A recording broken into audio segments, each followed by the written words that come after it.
what are your tips and tricks for other people to be more optimistic in 2021? I would say just engage in, just do the practice of best possible self or gratitude for however long you can, whether that be like half a minute, 2 minutes, or even 15 minutes. The longer the better, but however long you can, and for as many days as you can. But I think even a little bit of doing it is better than nothing. Yeah. And Jane? Well, I suppose I think it's a combination of living in the moment and finding pleasure in whatever.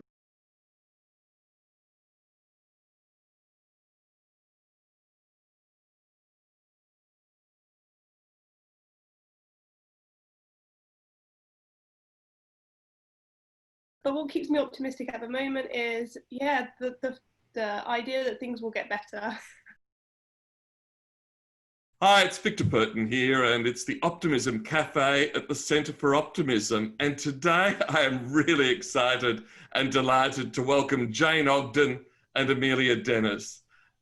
It's a good morning to you, Jane, and a good evening from where I am. Good morning. Good morning, Amelia. Good morning. In the Centre for Optimism, our first question to all of our guests is, what makes you optimistic? Jane Ogden, what makes you optimistic? At the moment, that's a bit of a tricky question because things aren't particularly looking great for Britain, but I guess it's the idea that just time brings change and things always get better in the future, and that time will pass, and mostly in the future things do get better.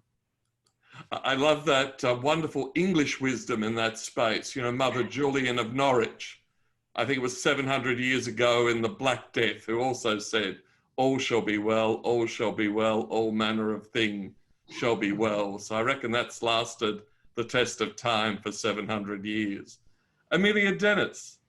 Now, I saw an article that said that Professor Jane Ogden keeps you optimistic, but more generally, what keeps you optimistic? No, she definitely does keep me optimistic. But what keeps me optimistic at the moment is, yeah, the idea that things will get better. We have to. So look, you've published some really interesting study on coping in a lockdown, and I'm in Melbourne, you know, the city which had the longest lockdown in world history. We've come out of it with zero COVID, or we have a double donut here, no one dying and no one with COVID. We actually even bravely go to cafes now without masks and without feeling guilty. So in your research, you say living in the future rather than the past is the key to coping with lockdown. So rather than engaging in nostalgia, or as Steven Pinker would say, if you can remember a good past, you've got a bad memory. You've got this wonderful idea that thinking for the future is the best way of surviving the lockdown. Can you tell us more about that study? Yeah, so we ran it during the first lockdown in the UK, so between March and May. And what we did was we compared the effectiveness of 4 positive psychology interventions on well-being. So we had nostalgia, which induces the emotion of nostalgia, and you obviously think of a nostalgic past or a nostalgic event in your life, and that's obviously past oriented. And then we have gratitude, which induces the emotion of gratitude through thinking about 3 good things that have happened today, and that's obviously present oriented. And then we have the best possible self, which induces the emotion of optimism through thinking about your best future, you know, after lockdown, after all these good things have happened. And that's obviously future orientated. And obviously we had a control where you just thought of a TV plot. And so we recruited 261 participants, and what we found was that participants in the best possible self condition and participants in the gratitude condition felt more social connectedness than participants in the nostalgia condition, but also participants in the best possible self condition had more positive affect than participants in the nostalgia condition. So I think what we're seeing here is you know, that gratitude is important because you need to be grateful for your present, but also because in the first lockdown we were consistently told the worst is yet to come, and I think then when you're facing tough times you need light at the end of the tunnel. I love that use of language. And so my best self, I recently read some research from the Vienna Medical School on sleep and optimism, you know, where unsurprisingly optimists sleep better, sleep makes you more optimistic. But the other interesting finding that the Viennese made was that my best self is the best intervention for making you more optimistic and positive. And I understand the American military has also introduced that practice. So how do you describe it, Amelia, and how can our listeners and watchers use it to help themselves be more optimistic, you know, both in the countries that are now in lockdown and places like Melbourne, which have gone through lockdown and are now working our way back into normal life? Yeah, so it's a very simple induction. It is simply just thinking about your best possible self after everything has worked out the way you hoped. Obviously in our study we just put after lockdown, but I mean I'm sure participants would have thought that anyway. But yeah, I think the best way for people to do it is to exactly just think of their best possible self. But I think if this is something you want to do daily, then it's best to focus on one aspect of the self each day. So like personal, professional, or a hobby or something like that, rather than just thinking about the same best possible self every day. So you have something different, a different aspect of your life to think about. Yeah. One of the ways we tell people and is to actually do it, you know, maybe every 6 months or every year. And the methodology we recommend is to sort of sit in a room with yourself. You don't want to show the piece of paper to anyone else. It's for you only. And to write for 15 minutes without interruption. Is that another good methodology? Yeah, definitely to write it down. Definitely to write your best possible self down. Yeah. I'm not really sure about how long you need to do it. Our participants only did it for 2 minutes actually, and it still showed such an increase in well-being after only 2 minutes. So if you're doing it for 15 minutes, I'm sure it would have an even greater impact. I had a lovely lady, Daddy Janki, who was the head of the largest women-led religious movement, the Brahma Kumaris. And she used to say to me, Victor, just meditate 1 minute an hour. And if you remember it 5 or 6 times a day, you'll have done 5 or 6 minutes of meditation. So those little bits are so important. But in fact, the 15 minutes, I was rereading Norman Vincent Peale's The Power of Positive Thinking. And, you know, even though it's written in 1952, it's actually quite modern with meditation and 15 minutes of silence and putting yourself on a news diet. I think one of the things you said, Amelia, is, you know, the news is so bleak. And yesterday I interviewed Paula Allen from Moreau Chapelle in Canada. And their 3-year research project has also shown that one of the reasons people feel so bad during lockdown is now the obsession with the news in running COVID like a football scoreboard. You know, and in Melbourne, we actually cleaned up COVID completely. We've had 0 cases for 6 weeks, but the news is still running, oh gosh, they found 5 people in Sydney or 4 people in Adelaide, or Britain has now got to shut the pubs at 10 o'clock at night. So we've got this stream of bad news. So should people also put themselves on a bit of a media diet, Jane and Amelia, reduce their reading of the news and, you know, think about stories of hope and optimism and sharing them? Yeah, no, I mean, absolutely. I think you have to control the information that comes in, don't you? So you can make choices about how much social media you engage with and how much news you engage with, but also you can just watch happy films. You know, I have my go-to comedy is Father Ted, and it always has been, and I will go to Father Ted and I just need a Father Ted moment, and that's what I do. Or I'll put on Notting Hill, or I'll put on music and lyrics, and I'll put on my favourite rom-coms. And you manage your mood, don't you? I mean, I think well-being has to be actively managed, and, you know, it's a bit like kind of, you know, playing keepy-uppies in tennis and keeping the balls in the air. You actively have to look after yourself, and so you choose what information you want to come into your mind. And yeah, no, it's good to be up to date with the news, but it's overwhelming at times. And in Britain, obviously things haven't gone well for us, and then we've also got Brexit happening as well. So it's all going wrong. So there is only so much of that you can process all the time. And it's literally making people sick. I mean, in a country like Australia, where there's no war, there's very little violence, the weather is good, we've actually got 25% of the population medicated for anxiety or depression. It's just really odd. So one of the other things I've picked up from both of you in your study, Amelia, and both of your writings, the emphasis on gratitude. You know, and Jane, on your Twitter feed, you've got this beautiful picture of you and the children looking out into the future, into nature. So how do you two maintain your gratitude, and what gratitude exercises would you recommend to people?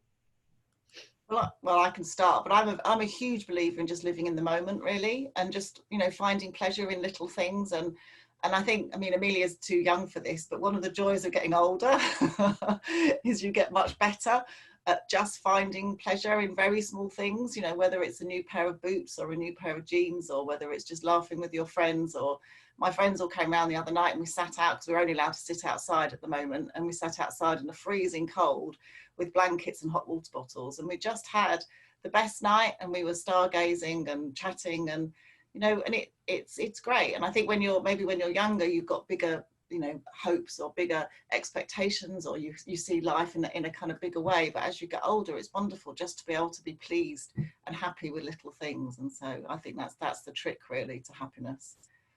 I think there's some research out of the United States and elsewhere which actually says people hit peak optimism around their 60s or 70s.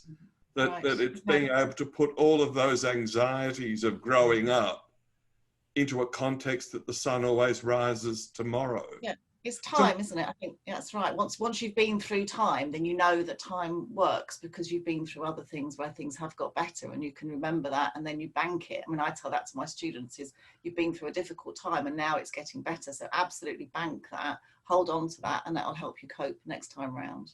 I had one of my successors in prison. I had a young murder convict come to one of my sessions, and he was still a bit sour at the end. And I said to him, "Why did you come?" And he said, "Well, the guy in the cell next to me, since he went to your session, has started meditating once a day.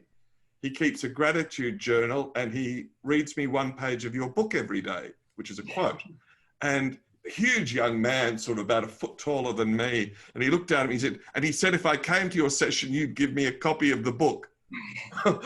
As you can imagine, I gave him a copy of the book. But gratitude practices, what we recommend to people is that they keep a little journal or a slip of paper, and rather than waking up to an alarm clock with the news, that the first thing they read the next morning is that gratitude from yesterday, whether you're sitting on the toilet or having a coffee or tea. And some people sort of put it into a jar, and when something rotten happens, they pull out a whole handful and reread it. So for you two, what do you do for your gratitude journal, gratitude practices? No, I keep a gratitude journal actually every day. I do it in the evening, but I haven't actually ever looked through it again. So I need to do that actually. I've never looked through what I've written.